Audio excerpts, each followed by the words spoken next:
The Amazing Adventures of Bowser the Hound, written by Thornton Burgess, narrated by Geoffrey Giuliano and Company.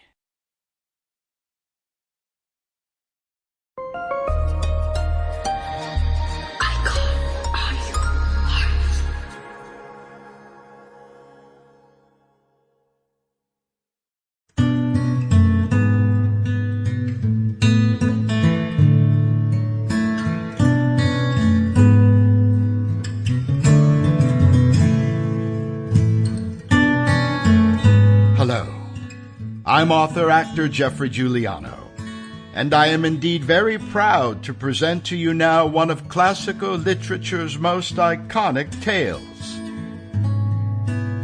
From the world's greatest writers throughout history come the most thought-provoking, meaningful, and touching stories of the human spirit.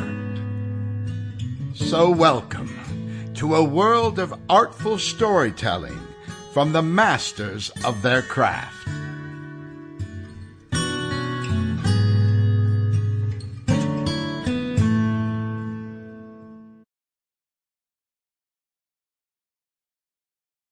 Chapter 1. Old Man Coyote Leads Bowser Away. Though great or small the matter prove, be faithful in whate'er you do. 'Tis thus, and only thus, you may to others and yourself be true. Bowser the Hound. Old Man Coyote is full of tricks.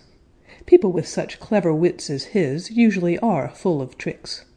On the other hand, Bowser the Hound isn't tricky at all. He just goes straight ahead with the thing he has to do and does it in the most earnest way. Not being tricky himself, he sometimes forgets to watch out for tricks in others. One day he found the fresh trail of Old Man Coyote and made up his mind that he would run down Old Man Coyote if he had to run his legs off to do it. He always makes up his mind like that whenever he starts out to hunt. You know, there is nothing in the world Bowser enjoys quite so much as to hunt someone who will give him a long, hard run. Any time he will go without eating for the pleasure of chasing Reddy or Granny Fox or Old Man Coyote. Now Old Man Coyote was annoyed. He was and he wasn't afraid of Bowser the Hound. That is to say, he was afraid to fight Bowser, but he wasn't afraid to be hunted by Bowser, because he was so sure that he was smart enough to get away from Bowser. If Bowser had appeared at almost any other time, Old Man Coyote wouldn't have been so annoyed. But to have Bowser appear just then made him angry clear through. You see, he had just started out to get his dinner. "What business has that good-for-nothing dog over here anyway, I'd like to know?" he muttered as he ran swiftly through the Green Forest. "What right has he to meddle in other folks' business?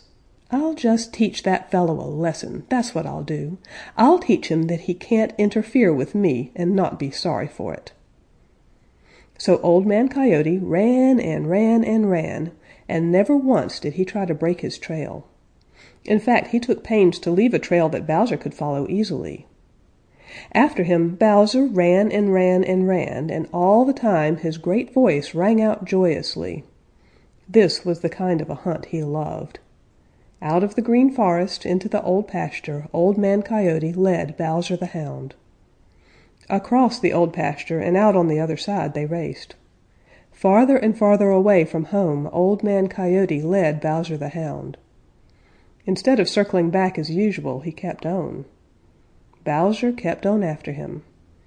By and by he was in strange country he had never visited before. He didn't notice this. He didn't notice anything but the splendid trail Old Man Coyote was making. He didn't even realize that he was getting tired. Always in his nose was the tantalizing scent of Old Man Coyote. Bowser was sure that this time he would catch this fellow who had fooled him so often before.